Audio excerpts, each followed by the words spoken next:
Communiqué du Conseil national de sécurité. Le président de la République, Son Excellence M. Alassane Ouattara, a présidé ce jeudi 23 juillet 2026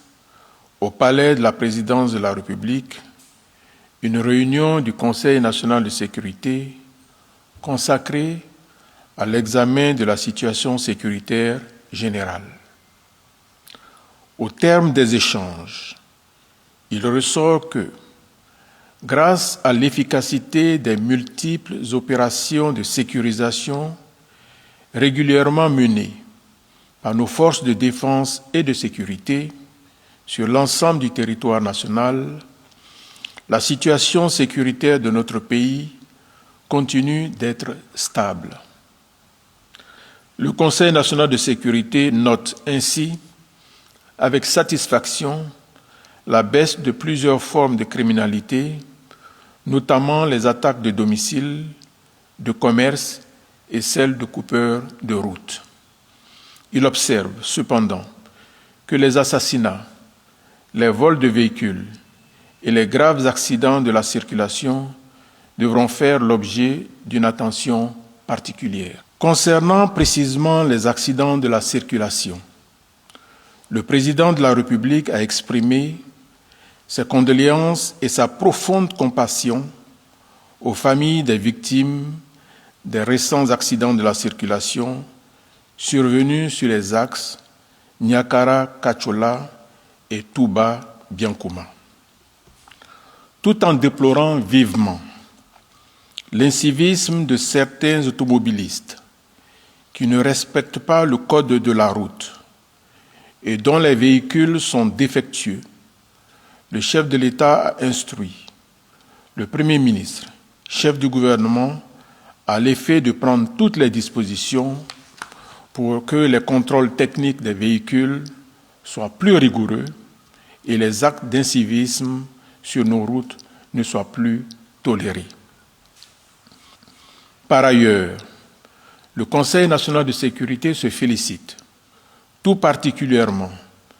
des résultats significatifs enregistrés dans le cadre de la lutte contre l'orpaillage illégal dans notre pays, du fait des actions réalisées par le groupement spécial de lutte contre l'orpaillage illégal créé en 2021. Ainsi, sur la période allant de 2021 au premier semestre 2026, le groupement a enregistré le bilan non exhaustif suivant: le déguerpissement de plus de 8500 sites d'orpaillage illégal, le déferrement de 4474 individus, dont 65% d'étrangers, la saisie de plus de 960 millions de francs CFA et d'environ 136 kg d'or, la confiscation et la destruction de divers engins et matériels. En dépit des efforts importants déployés dans le cadre de la lutte contre l'orpaillage illégal, le Conseil national de sécurité déplore la persistance, voire l'extension de ce fléau sur toute l'étendue du territoire national. Cette situation demeure fortement préoccupante du fait de ses conséquences sur l'environnement, la sécurité nationale et l'économie. À cet égard, le chef de l'État a instruit le Premier ministre, chef du gouvernement, à l'effet de prendre toutes les dispositions nécessaires pour renforcer la réponse étatique à ce fléau dans notre pays. Cette réponse comprend notamment la responsabilisation des autorités administratives, traditionnelles et coutumières locales, de même que des forces de défense et de sécurité dans la lutte contre l'orpaillage illégal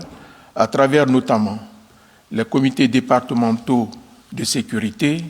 et les cellules civilo-militaires placées sous l'autorité des préfets.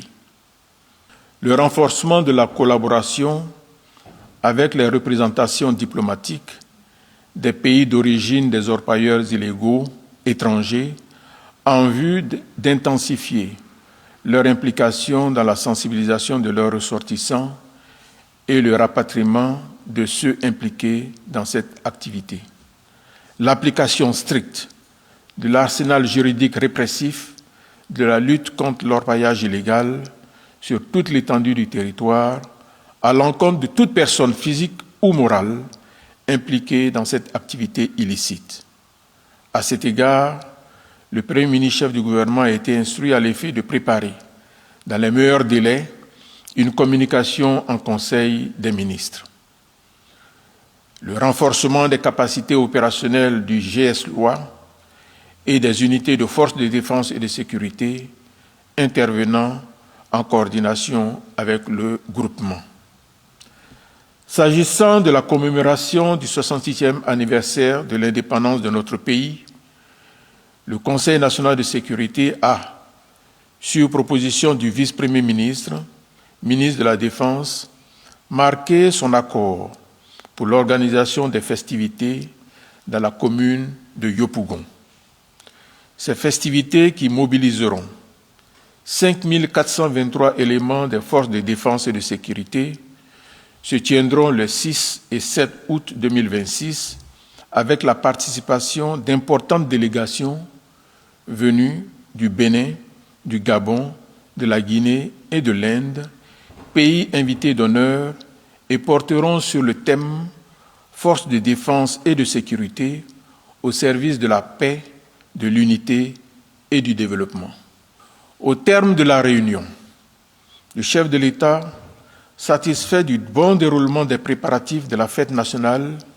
et du bilan sécuritaire, a réitéré ses félicitations à l'ensemble des acteurs impliqués dans la sécurisation de notre pays, tout en les exhortant à poursuivre leurs efforts en vue de continuer à garantir le climat de paix et de sécurité qui prévaut en Côte d'Ivoire depuis plus d'une décennie. Enfin, le président de la République a invité l'ensemble des populations à prendre massivement part à la célébration de la fête nationale, ce grand moment de communion et de fierté pour notre nation, tout en les appelant à contribuer par des comportements responsables et citoyens à la pleine réussite des festivités sur l'ensemble du territoire national.